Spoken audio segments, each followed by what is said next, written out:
Amici delle Dolomiti in diretta, state vedendo la maglia del judokai della provincia di Treviso, Valmarano, mi trovo con Valmareno, scusate, judokai, sono con Stefano Stefani, il responsabile di questi ragazzi. Insegnante di judo dei ragazzi di questa palestra di Follina che si chiama appunto Valmareno Judokai, e quest'anno abbiamo pensato di organizzare un GREST estivo con l'obiettivo specifico di fargli fare delle attività interamente all'esterno.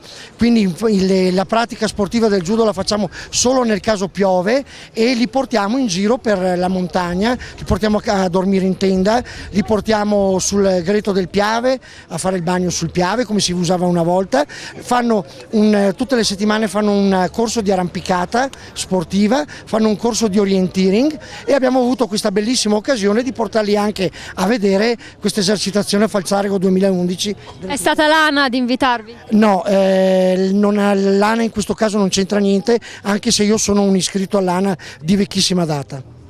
Ecco, e i ragazzini hanno regalato per ogni tavolo, abbiamo visto, una bottiglia di Prosecco, giusto? Sì, quando il comandante delle truppe alpine Alberto Primiceri ci ha invitato a vedere, ad assistere a questa bellissima esercitazione, ci ha detto: però mi raccomando, portate il sole, al che noi abbiamo aggiunto: noi porteremo oltre al sole la grappa e il prosecco, e lui ha detto: benissimo, siete benvenuti, e così abbiamo portato il prosecco agli alpini. Ecco.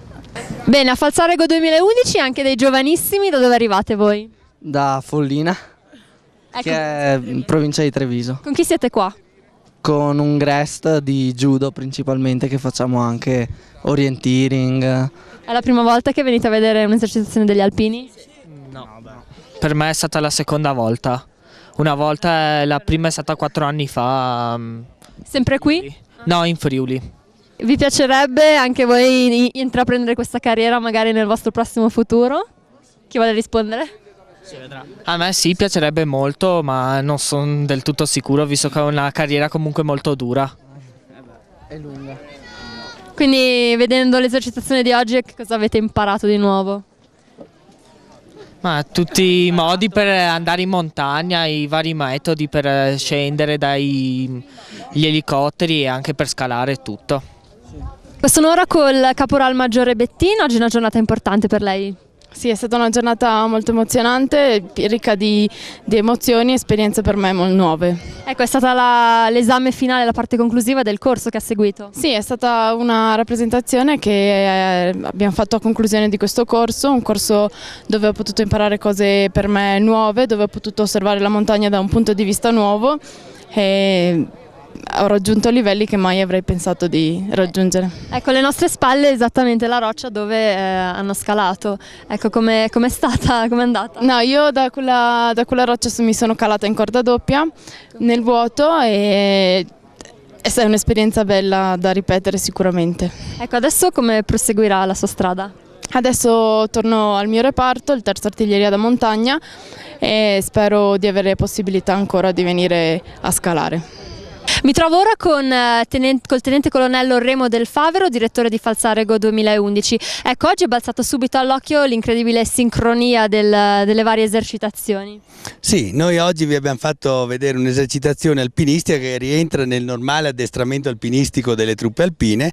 Abbiamo cominciato con l'attività degli alpieri su uno spigolo abbastanza impervio che rappresentava l'attrezzamento delle vie in roccia, poi vi abbiamo fatto vedere il gruppo militare alta montagna che ha fatto un superamento di una via di settimo grado superiore, e poi vi abbiamo fatto vedere tutte le vie in roccia delle torri del Falzarego. A seguire avete visto un atto tattico degli alpini paracadutisti e del 7° Reggimento Alpini, e poi avete visto gli episodi di soccorso.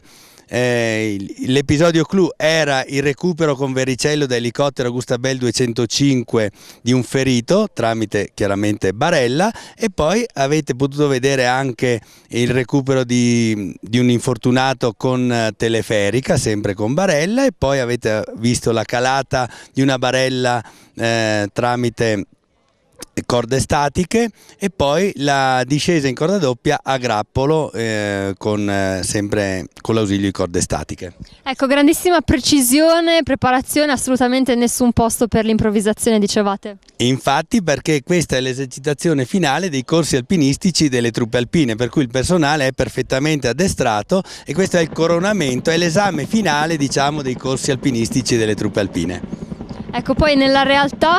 Nella realtà, questa è tutta realtà, adesso è stata adattata all'esercitazione, però gli alpini fanno tutto ciò per prepararsi poi a essere operativi anche nei terreni impervi fuori area, per esempio in Afghanistan, che è un'area molto impervia e, come sapete tutti, purtroppo anche molto pericolosa, ed è un terreno adatto agli alpini. Ecco, perché in qualche modo assomiglia un po' all'ambiente dolomitico. Beh sì, è un po' diverso, però chiaramente dal punto di vista operativo l'addestramento che noi facciamo qui è molto valido anche per quei luoghi. Tali tecniche, come facilmente comprensibile, sono tali da sfruttare ancor meglio il fattore sorpresa, favorito dalla totale silenziosità e dalla notevole maneggevolezza. Tutto quanto avete potuto apprezzare non si improvvisa. Richiede costanza, allenamento fisico e mentale. Le difficoltà sono grandi ed i pericoli non trascurabili, per cui solo l'attenta applicazione di precise e consolidate tecniche e procedure in totale sicurezza consentono di minimizzare i rischi. La serietà e la professionalità degli istruttori di alpinismo e dei ranger del 4º Reggimento Alpini Paracadutisti e dei piloti di elicotteri delle diverse unità di volo oggi presenti sono motivo di orgoglio e vanto per le truppe alpine ed un marchio di qualità la cui portata si spinge ben oltre i confini delle nostre montagne. Sta scendendo attraverso ampie spirali, anche lui sta per effettuare l'atterraggio sulla croce arancione fondata. Ecco, tocca a terra. Amici, mi trovo ora col tenente colonnello Camillo Della Nebbia. È vero che voi siete rientrati dall'Afghanistan recentemente? Sì, gli alpini sono rientrati dall'Afghanistan, in particolar modo sono rientrate le due brigate, la Giulia e la Taurinense. Entrambi sono state impegnate per un periodo di 6 mesi, quindi per un anno intero gli alpini sono stati impiegati in Afghanistan. Ecco, adesso c'è il progetto Strade Sicure, ce ne vuole parlare un po'? Sì, nonostante gli impegni internazionali appunto in Afghanistan, comunque gli alpini garantiscono una cornice di sicurezza e concorrono con le forze di polizia a garantire l'ordine pubblico nelle principali città d'Italia. Attualmente noi abbiamo impegnati sul territorio nazionale circa 1000 alpini che vanno da Torino, Milano fino a Roma, e prossimamente gli alpini saranno impegnati anche a Caserta. Mantenendo stabile sulla posizione e quella dell'operatore del pericello che deve svolgere il cavo di modo uniforme e continuo.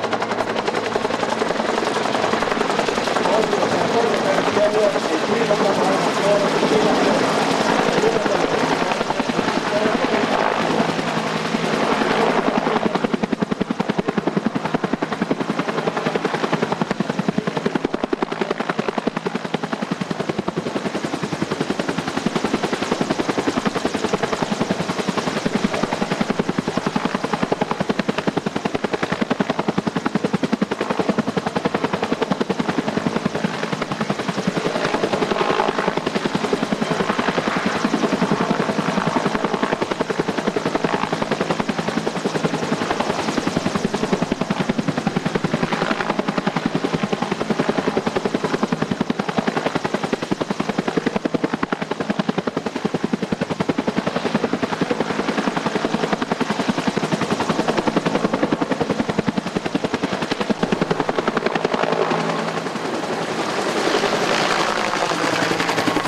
Ora che le brigate sono rientrate dall'Afghanistan, che altre attività in montagna continuano? Beh, certamente adesso c'è stato dopo un periodo di ricondizionamento, ovvero che i reparti sono rientrati e siamo risistemati nelle varie sedi. Chiaramente i reparti hanno ripreso anche l'addestramento tipico di montagna e quindi le nostre brigate hanno ripreso nell'addestramento montano, nell'ambientamento montano e quindi le normali attività previste per noi alpini. Ecco, siccome noi poi siamo Dolomiti in diretta, delle Dolomiti, lei cosa ne pensa?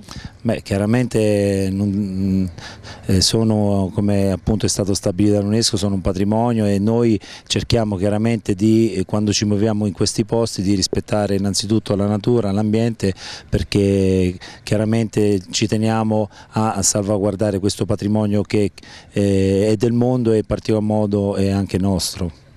Ecco, e ad esempio nell'esercitazione di oggi non sono state sparate proprio delle munizioni anche per il discorso della montagna? Assolutamente sì, noi siamo sempre attenti a questo discorso appunto del rispetto della montagna e dell'ambiente, perché chiaramente questo ci deve fortificare sia nell'animo, ma soprattutto ci deve formare anche per quanto riguarda il nostro addestramento al combattimento.